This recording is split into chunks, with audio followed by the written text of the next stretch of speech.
A Respectable Woman by Chopin. Mrs. Barado was a little provoked to learn that her husband expected his friend, Gouvernail, up to spend a week or two on the plantation. They had entertained a good deal during the winter. Much of the time had also been passed in New Orleans in various forms of mild dissipation. She was looking forward to a period of unbroken rest now, and undisturbed tete-a-tete with her husband, when he informed her that Gouvernail was coming up to stay a week or two. This was a man she had heard much of but never seen. He had been her husband's college friend, was now a journalist, and in no sense a society man or a man about town, which were, perhaps, some of the reasons she had never met him.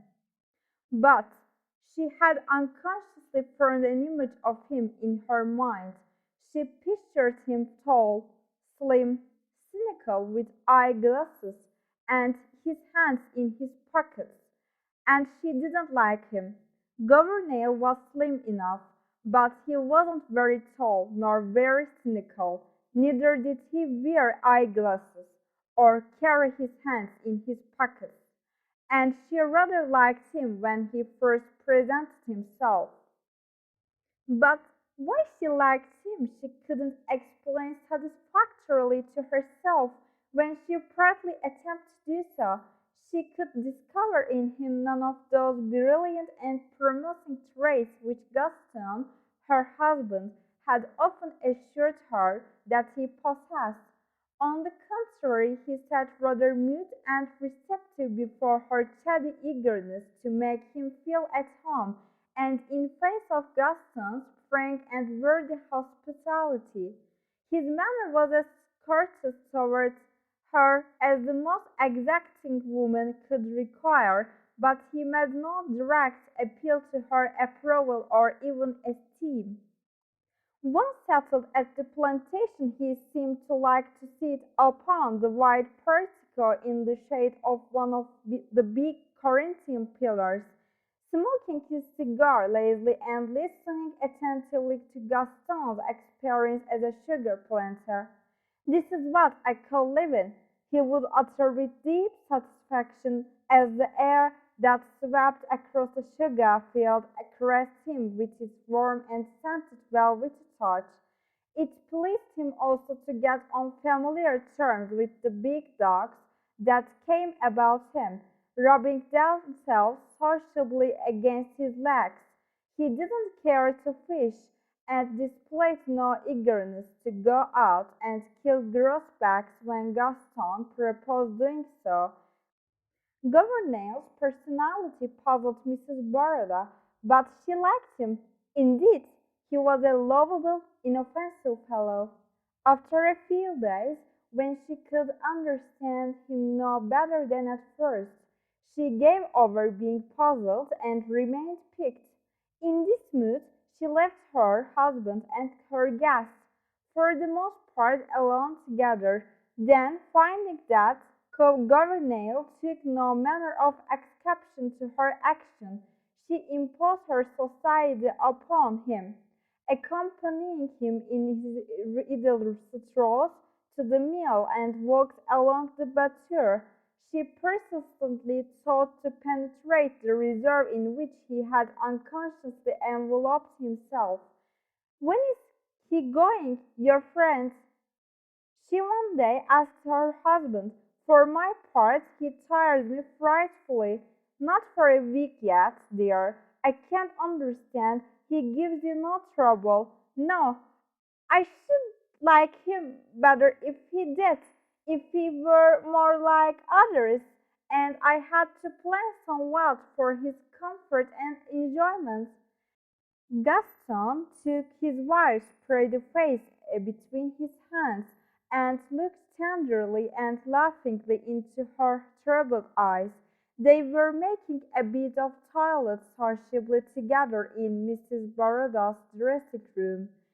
"You are full of surprises, my belle," he said to her. Even I can never count upon how you are going to act under given conditions. He kissed her and turned to fasten his cravat before the mirror. Here you are, he went on, taking poor Gouvernail seriously and making a commotion over him, the last thing he would desire or expect. Commotion? She hotly resented. Nonsense! How can you say such a thing? Commotion, indeed, but you said he was clever. So he is, but the poor fellow is run down by overwork now. That's why I asked him here to take a rest. You used to say he was a man of ideas, she retorted, unconciliated. I expected him to be interesting at least. I'm going to the city in the morning to have my spring gowns fitted. Let me know when Mr. Gouvernail is gone. I shall be at my Aunt Octavia's. That night she went and sat alone upon a bench that stood beneath a live oak tree at the edge of the gravel walk. She had never known her thoughts or her intentions to be so confused. She could gather nothing from them but the feeling of a distinct necessity to quit her home in the morning. Mrs. Borrodo heard footsteps crunching the gravel, but could discern in the darkness only the approaching red point of a lighted cigar. She knew it was Gouvernail, for her husband did not smoke. She hoped to remain unnoticed, but her white gown revealed her to him. He drew away his cigar and seated himself upon the bench beside her, without a suspicion that she might object to his presence. "Your husband told me to bring this to you, Mrs. Borrodo," he said, handing her a filmy white scarf with which she sometimes enveloped her head and shoulders. She accepted the scarf from him with a murmur of thanks, and let it lie in her lap. He made some commonplace observation upon the baneful effect of the night air at that season. Then, as his gaze reached out into the darkness, he murmured half to himself, "Night of south winds, night of the large few stars, still nodding night." She made no reply to this apostrophe to the night, which indeed wasn't addressed to her. Gouvernail was in no sense a diffident man, for he wasn't a self-conscious one. His periods of reserve weren't constitutional, but the result of moods. Sitting there beside Mrs. Baroda, his silence melted for the time. He talked freely and intimately in a low, hesitating drawl that wasn't unpleasant to hear. He talked of the old college days when he and Gaston had been a good deal to each other, of the days of keen and blind ambitions and large intentions. Now there was left with him, at least, a philosophical acquiescence to the existing order, only a desire to be permitted to exist, with now and then a little whiff of genuine life, such as he was breathing now. Her mind only vaguely grasped what he was saying. Her physical being was for the moment predominant. She was not thinking of his words, only drinking in the tones of his voice. She wanted to reach out her hand in the darkness and touch him with the sensitive tips of her fingers upon the face or the lips. She wanted to draw close to him and whisper against his cheek. She didn't care what, as she might have done if she hadn't been a respectable woman. The stronger the impulse grew to bring herself near him, the further, in fact, did she draw away from him. As soon as she could do so without an appearance of too great rudeness, she rose and left him there alone. Before she reached the house, Gouvernail had lighted a fresh cigar and ended his apostrophe to the night. Mrs. Baroda was greatly tempted that night to tell her husband, who was also her friend, of this folly that had seized her. But she didn't yield to the temptation. Besides being a respectable woman, she was a very sensible one, and she knew there are some battles in life which a human being must fight alone. When Gaston arose in the morning, his wife had already departed. She had taken an early morning train to the city.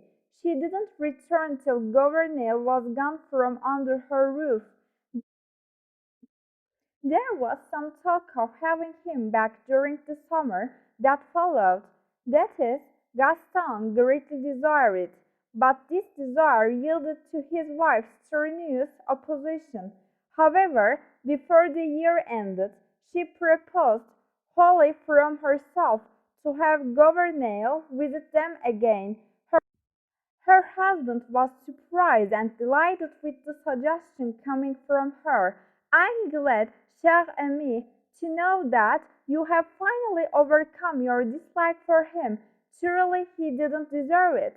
"Oh," she told him, laughingly, after pressing a long, tender kiss upon his lips, "I have overcome everything. You will see. This time I shall be very nice to him."